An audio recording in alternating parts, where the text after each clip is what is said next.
Ay, ganyan lang ba yun, Sir Nel? Dito usap lang? Oo, dito usap. Ako lang tatanggalin.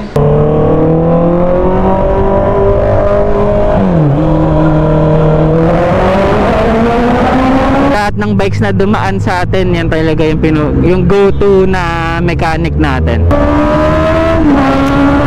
So pwede kayo mag-reach out sa kanila. Hindi lang basta as a customer, kundi as a friend din, as a tropa, di ba? Pwede nyo silang kausapin.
Sana hindi traffic.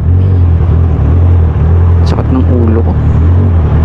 So ang Forma Bike Point nga po pala, sa mga hindi nakakaalam, located siya around Mandaluyong area.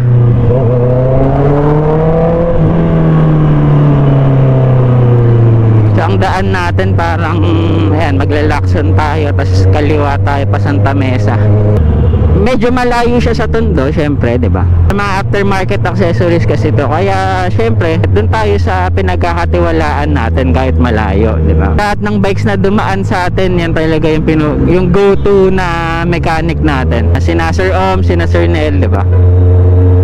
Ever since yan, nung mga kahit before pa.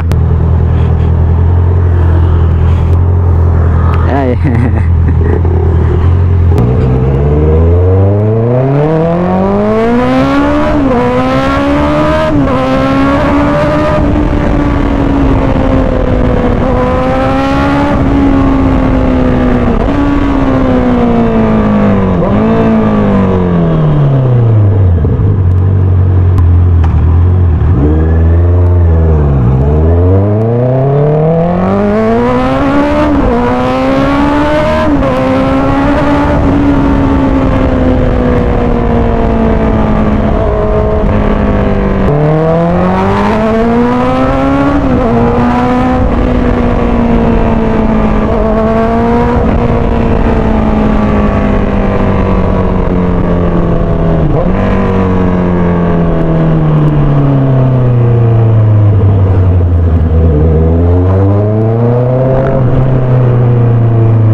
Mercury yun, alam ko eh. Basta maraming kumakaliwa din dun.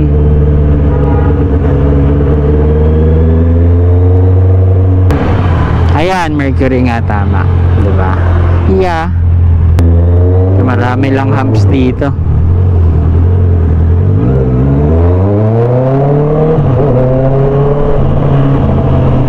Yan, pagpasok nyo ng Mercury, yung unang kanto pakaliwa, eto, yung kanto na yan.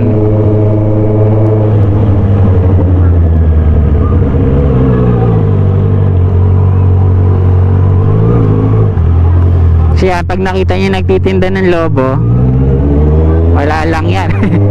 Nadaanan lang natin yan. Uy, sarado ang Forma. Ano ba ngayon, Sabado?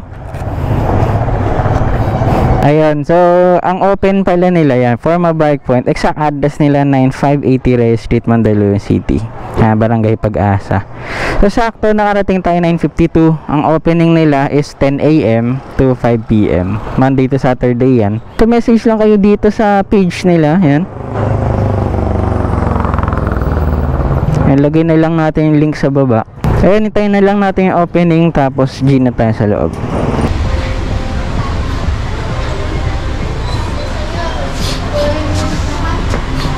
Ay, ganyan lang ba yun, Sir Nel? Dito usok lang? Oo, dito siya. Ako lang tatanggalin. Wala. Hindi ko pa na. Pero yung isa yung spool kasi mahirap. Ano? Oo, may babaklasin pa. Tapos papantayin pa sa likod, no? Ito yung kinabit na front axle slider. GRX Motonetics. Dito usok lang pala yun.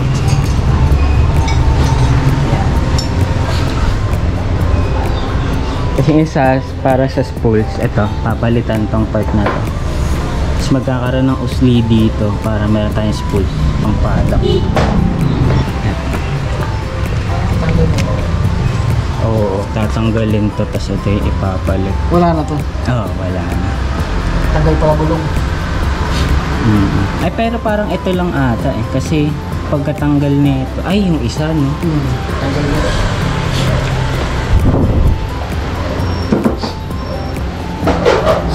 Hindi mapapalitan to pag di hinugot. Kaya ito pala yung swing arm spools. Napakakapal niyan. Solid na solid yan. Parang mangyayari ito yung papalit. Yan. Ayun. Ayan na natin si Sir Nel. Kaya yan. Ayan, so tapos na po ayusin yung bike natin. Ito na siya ngayon. Yan. So ang nilagay lang is eto sa harap, front axle slider, syempre GRX Motonetics. Ito din suksok lang pala to kasi may butas yung stock.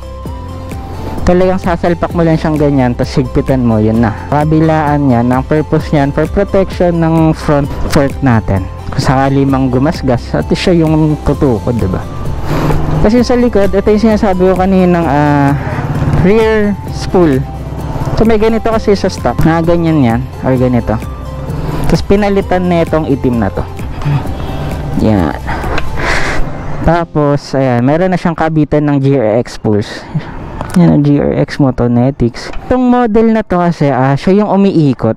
So, dinesign siya ni GRX na umikot para kapag mag-i-spool ka, di naman kasi diretso salpak lang, talagang medyo may movement pa yun. Yan, umiikot siya para mas madali.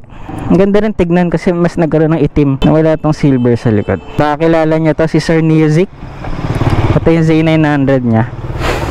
Yan, napaka-pogi. Yan. Ito yung logo ni Sir Music. Yes, Sir, yan, Music. Yan, shoutouts kay Sir. So, ang GRX nga pala, kung di nyo na itatanong, napakilala sa atin siya ni Sir Oms dahil dito. Ayan. Yan, helmet hook, gear hook. So, may shinare siyang product sa atin para matesting natin, di ba? Sa first hand. So, yung mga yan, no, solid. Tapos, meron din ito, parang yan, yung chin mount, diba? Para matry natin. Dahil dun, nakilala natin si GRX Motonetics. Tapos, ayun, so nakita natin yung products nila para sa CB and CB650R. Tapos yan, so napabili tayo.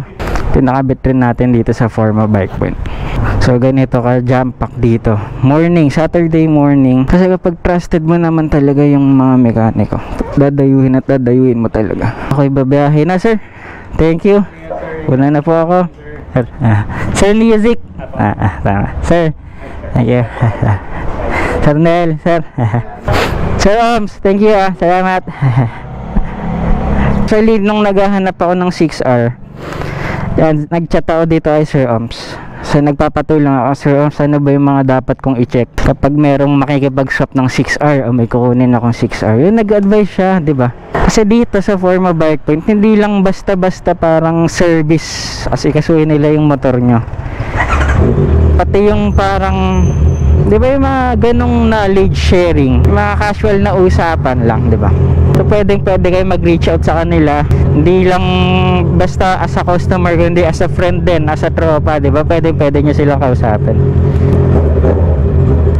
Sir, thank you. Ayan, so syempre tradition na yan kapag nagpo-Forma Bike Point tayo, hindi pwedeng di tayo dadaan sa tunnel. Daan tayo saglit.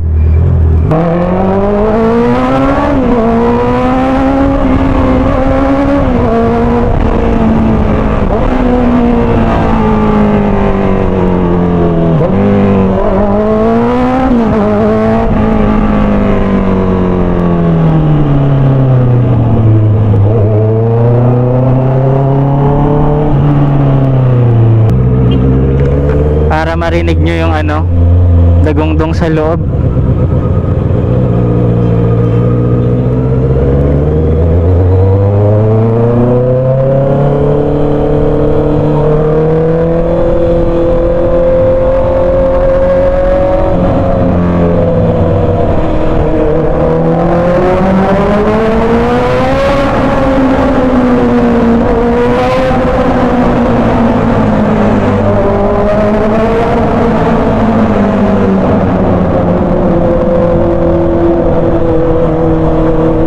Ako. So yun lang, babalik na rin tayo agad.